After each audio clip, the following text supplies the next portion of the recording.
ಹೊಸ ವರ್ಷಾಚರಣೆಯ ಹಿನ್ನೆಲೆಯಲ್ಲಿ ಪ್ರವಾಸಿ ಸ್ಥಳಗಳಿಗೆ ಪ್ರವಾಸಿಗರು ಲಗ್ಗೆ ಇಡ್ತಾ ಇದ್ದಾರೆ. ಚಿತ್ರದುರ್ಗದ ಕೋಟೆಗೆ ಪ್ರವಾಸಿಗರ ದಂಡೆ ಆಗಮಿಸ್ತಾ ಇದೆ. ಜನ ಕ್ಯೂನಲ್ಲಿ ನಿಂತ್ಕೊಂಡು ಹೋಗ್ತಾ ಇದ್ದಾರಂತೆ. ನೋಡಿ, ಮದಕರಿ ನಾಯಕನ ಕೋಟೆಯನ್ನ ನೋಡಬೇಕು ಅಂತ ಹೇಳಿ ಪ್ರವಾಸಿಗರು ಕ್ಯೂನಲ್ಲಿ ಹೋಗಿ ಕೋಟೆಯನ್ನ ನೋಡ್ತಾ ಇದ್ದಾರೆ. ಕೋಟೆಯ ಆವರಣದಲ್ಲಿ ಕೇಕ್ ಕತ್ತರಿಸಿ ಸಂಭ್ರಮಾಚರಣೆಯನ್ನು ಮಾಡಿದ್ದಾರೆ. ಐತಿಹಾಸಿಕ ಕೋಟೆ ವೀಕ್ಷಣೆಗೆ ಸಾವಿರಾರು ಸಂಖ್ಯೆಯಲ್ಲಿ ಪ್ರವಾಸಿಗರು ಬಂದಿದ್ದಾರೆ. ಇದರ ಜೊತೆಗೆ ವಿವಿ ಸಾಗರ, ಚಂದ್ರವಳ್ಳಿ ಕೆರೆ, ಆಡುಮಲ್ಲೇಶ್ವರ, ಕಿರುಮೃಗಾಲಯ, ಮುರುಘಾ ಮಠ ಸೇರಿದಂತೆ ಅಲ್ಲಿರ್ತಕ್ಕಂಥ ಸುತ್ತಮುತ್ತ ಪ್ರವಾಸಿ ತಾಣಗಳಿಗೂ ಸಹ ವಿಸಿಟ್ ಕೊಡ್ತಾ ಇದ್ದಾರೆ. ಫುಲ್ ಜನ.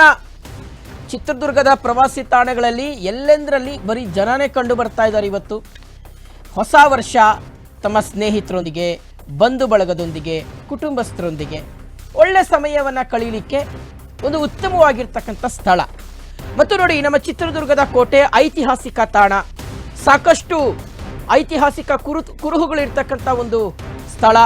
ಸೊ ಇಲ್ಲಿ ನಾವು ಮಕ್ಕಳನ್ನ ಕರ್ಕೊಂಡು ಹೋದ್ರೆ ಮಕ್ಕಳಿಗೆ ಅದ್ರ ಬಗ್ಗೆ ಮಾಹಿತಿಯನ್ನು ಕೊಡಬಹುದು ಅಂತ. ಇದು ನಿಜಕ್ಕೂ ಸಹ ಒಂದು ವ್ಯಾಲ್ಯೂ ಪ್ರವಾಸ ಅಂತಾನೆ ಹೇಳಬೇಕು. ನೋಡಿ, ಹೊಸ ವರ್ಷಾಚರಣೆ ಎಲ್ಲೆಲ್ಲೋ ಹೋಗಿ ಇನ್ನೇನೇನೋ ಮಾಡ್ಕೊಳ್ಳೋ ಬದಲು, ಮಕ್ಕಳಿಗೆ ಇನ್ನೇನೋ ಹೇಳ್ಕೊಡೋ ಬದಲು ನಮ್ಮ ಇತಿಹಾಸವನ್ನು ತಿಳಿಸಿಕೊಡುವ ಪ್ರಯತ್ನ. ನೋಡಿ, ಎಲ್ಲ ಯುವಕರೆಲ್ಲ ಎಷ್ಟು ಚೆನ್ನಾಗಿ ಯುವಕರು ನೋಡ್ತಾ ಇದ್ದೀವಿ ನಾವು.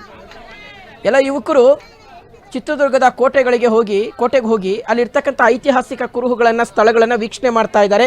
ಇತಿಹಾಸದ ಮಹತ್ವವನ್ನು ಅರ್ಥಕೊಳ್ತಾ ಇದ್ದಾರೆ. ನಿಜಕ್ಕೂ ಇದು ಗುಡ್ ಸೈನ್ ಅನ್ನುವಂಥದ್ದು. ಹೊಸ ವರ್ಷಕ್ಕೆ ಒಂದು ಹೊಸ ಮುನ್ನುಡಿಯನ್ನು ಬರೀತಾ ಇದ್ದಾರೆ.